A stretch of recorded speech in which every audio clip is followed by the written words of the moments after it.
I just watched episode 1 of season 4 of Young Justice. I'm going to be recording these as soon as I watch them, so that if this sounds rocky, it's on my phone. Because I'm recording this as soon as it's done because I want to get my thoughts out immediately after. So, I watched episode 1, Inhospitable, which is the beginning of the Miss Martian and Superboy arc. They're going to Mars for their wedding. They're joined by Beast Boy and Martian Manhunter. We see that stuff is not going too well on Mars. It's pretty hostile. This very much deals with the racism stuff. This is very much an allegory for racism, with the green and white Martians against each other, but they seem to be united in that humans are awful. So, yeah, there's a lot of resentment against humans, specifically Miss Martian and Superboy. Her parents did not want her to find this out because they wanted a nice, peaceful wedding, but we ain't getting that. We're getting that. I gotta say, the intro, season 4, that's real cool. I really like the season 4 intro. Season 4 intro is real cool. I believe this was also the episode that at DC Fandom Part 2 of last year. This is the episode where they're like, you can go on the DC Fandom website and watch it. That was a lie, because I tried to and it wasn't going to let me. But yeah, we get to see some stuff about Maz. Her brother has become Malifaux, which I believe, if I am right, Malifaux is a Martian Manhunter villain. I don't know. I don't even know how I'd go about typing that. Oh, here it is.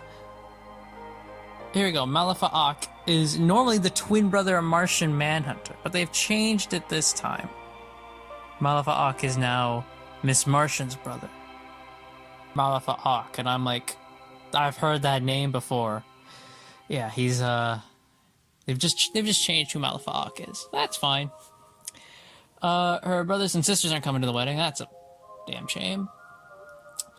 What else happened? So, in Mars, they're building a Zeta tube to Earth, which, Red Martian over there, he ain't too happy. And he goes and, talks to the Queen. And, speaking of the hierarchy, apparently the king was recently assassinated a month ago. The green Martians blame the white Martians, and the white Martians blame the green Martians, so... You know, there's that. And the king, he was a red Martian. He was apparently like very much pro teaming up with Earth and the Justice League and all that type of stuff. But now that his wife has taken over, she's kind of dialed back on that a bit. But she still seems to be pretty okay with them building a Zeta tube to Earth and working with the Leaguers. So Martian Manhunter, he's trying to build the Zeta tube. They built the Zeta tube. He was going to test it. And just as he's about to test it, it blows up. Miss Martian said it wasn't her brother because they captured her brother, but she's like, he only just showed up. He didn't have time to do anything. So Martian Manhunter, he enters the Zeta tube. It blows up. And Miss Martian's like, I can't feel his psychic link anymore. So they're trying to tease you that Martian Manhunter's dead. There's no goddamn way. Martian Manhunter's dead. Purely shock factor. Also, due to the fact that, like I said, this was the episode that DC Fandom's like, here, you can watch it for free. So that way this would get people into it. I mean, it is a good shocker for the very first episode to have the supposed death of a major leaguer. But Martian Manhunter's not dead. You're not going to get me with this one. I know he's not dead. Yeah, so that was episode 1, Inhospitable. And my father is calling me as I record this. What is this nonsense? Honestly, I'm being called while I'm recording this. I'm gonna wrap this up now because I gotta go answer that call. But I'm gonna give this episode 7 out of 10. It was alright. It's a nice starting point for this. just finished watching episode 2 of season 4 of Young Justice. So, picking up where we left off, obviously, Martian Manhunter's not dead. I knew he wasn't dead. He showed up on the watchtower. He made it. M'gann's brother did not sabotage the thing, but I mean, kind of knew that already because he showed up late. So, they're trying to talk to the watchtower, see, hey, did Martian Manhunter show up there? And he did! Look at that, he showed up there. However, before Cyborg can get a lock on them to boom to Martian Manhunter back to Mars, the Earth-Martian satellite communication thing blows up, so someone sabotaged the freaking satellite. So now they're cut off from Earth completely. Miss Martian had a cool little scene with her brother, where our brother's just kind of like, why didn't you take me with you to Earth? You know, I was just a kid. You were everything to me. You know, because they're the only white Martians in their family. Out of, like, all their siblings. So, he's like, why didn't you take me with you? You know, you were supposed to look after me. It was a really good scene. I really liked that scene. They also showed how she's kind of dialed back on her psychic abilities. As we saw in Season 2, she was very brutal with him. And then Connor called her out on it in Season 2. And then I believe he also called her out on it in Season 3 as well. So she's very much dialed back her abilities. Also, I don't know if I talked about this last time, but I like how she looks now. Because in Season 2, they made her with the short hair and green, which was okay. And then Season 3, I hated her team look because she was full white Martian, bald head, everything. And I was like, that is awful. But she's a lot better now. She's white Martian. She's like a mix now. She's got like the Season 1 outfit. Well, not the Season 1 outfit. She's got the Season 2 outfit with long hair and white skin. That's perfect. I think that's fine. But yeah, I didn't like how she looked in Season 3. I'm glad they fixed that. So Superboy and Beast Boy talk to the prince. The prince is like, hey, I'll help you guys. I want to get this done. So Superboy and Beast Boy are investigating the death of the king, because the death of the king is what started pretty much all this bad things happening on Mars. So he gives them like info. We don't know what the info is, but he gives them all the info, and he's like, in return for this info, I want to be kept in the loop of what's going on. And Superboy's like, yeah, absolutely. So then we get a nice little scene of Miss Martian and Superboy with their parents on a boat. They get some sort of ceremony. I don't really know what the ceremony was to signify. I guess it's to signify that they are engaged in Mars terms, I think. And we also get to see more of the Legion of Superheroes who've been popping up every now and then. They popped up at the end of Season 3, popped up a bit last episode, but now they were fully shown here in this episode. So it's cool to see the Legion here. So, I wonder why they're here. I can make a couple guesses. But anyway, when Miss Martian and Superboy, they're kind of just gallivanting in this cave where they had the boat and the ceremony, rocks fall on them and try to kill them. So I can only assume the Legion's there to track some future villain who's trying to cause stuff to happen. It's mainly why the Legion time travels. Yeah, and Superboy got a cut because he's away from the sun and he's underground. So he doesn't really get a lot of solar radiation with him. But that was episode 2. A lot better than episode 1, I think. Again, episode 1 was mainly setup. We're going to Mars. This is for the vacation. There's a lot of racism. Setup. Now we can fully pay some of that stuff off. Bit more setup too, but I'm getting more into it. So I'm looking forward to watching the 3rd episode. So yeah, my rating for episode 2 of season 4, Needful, is, we'll say another 7.5 out of 10. It was solid, real good. I just finished watching episode 3 of Young Justice. It is July 15th as I record this. Good episode. We're really starting to go on the story now. Apparently they found that the same marks that caused the cave-in the last episode were the same marks that destroyed the the Zeta tube in episode 1. So whoever caused the cave-in caused the Zeta tube malfunction. We saw Connor, Beast Boy, they teamed up with the Prince again, and they went to the crime scene of his dead dad. Connor found something, but he can't remember what, like, he doesn't know the name of it.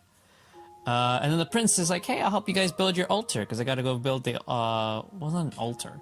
It's like, do a ceremony for the husband. And, he joined them.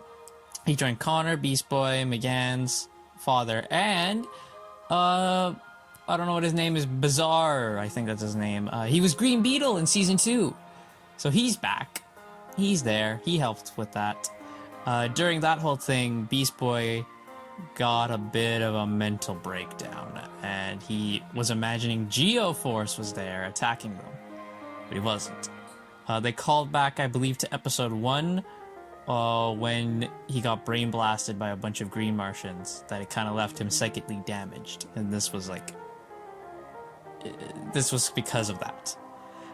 We then also we saw Bioship came back. She's back.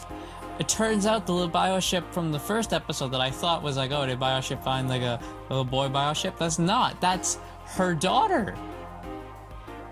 That was the Bioship offspring. So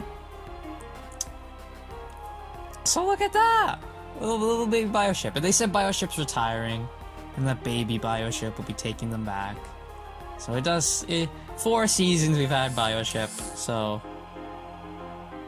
you know, it's time for baby Bioship, new Bioship, Bioship 2.0.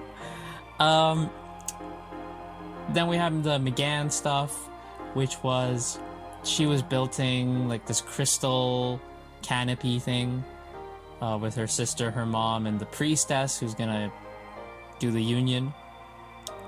And she and her sister got into a fight about, you know, her sister saying, you're pretending to look human and all this stuff. And McGann's like, she's like, she never felt she was Martian. She always felt that this is who she really is, which is like gesturing to her human form. So yeah. And that was pretty much the episode. And Garfield was healed mentally by... It was presumed to be McGann, but then she reveals, I didn't do anything. And it was revealed that after it was Saturn Girl, she fixed his mind. So yeah, that was episode 3. Getting along. I think we got one more episode of this arc left. Next episode, I think, is the last one in the arc. So, yeah, I will give... This one was way better. I give this one an 8. This is definitely an 8 out of 10 episode. Yeah. There we go. 8 out of 10. It is still July 15th, and I finished watching episode 4 of Young Justice Season 4, the end of the Miss Martian Superboy arc. It's done. A lot happened this episode. A lot. We found out who killed the king. The king was killed by the priestess who was gonna wed Connor McGann. She and the prince had a bit of a lovey-dovey relationship going, but the king didn't approve. So she lost control of her magic and killed the king. That's what happened. The prince then gave a speech about how, you know, it's anti-racist speech, and everything was hunky-dory until we had Malak Ock, or whatever his name is, McGann's brother, showed up with a bomb, which he got from Desaad. I was so happy to see Desaad. Desaad looks freaking messed up in this show, by the way. They made Desaad look freaking just malformed and whatever. Desaad gave him a bomb. This ties into Season 3, when we first saw her brother.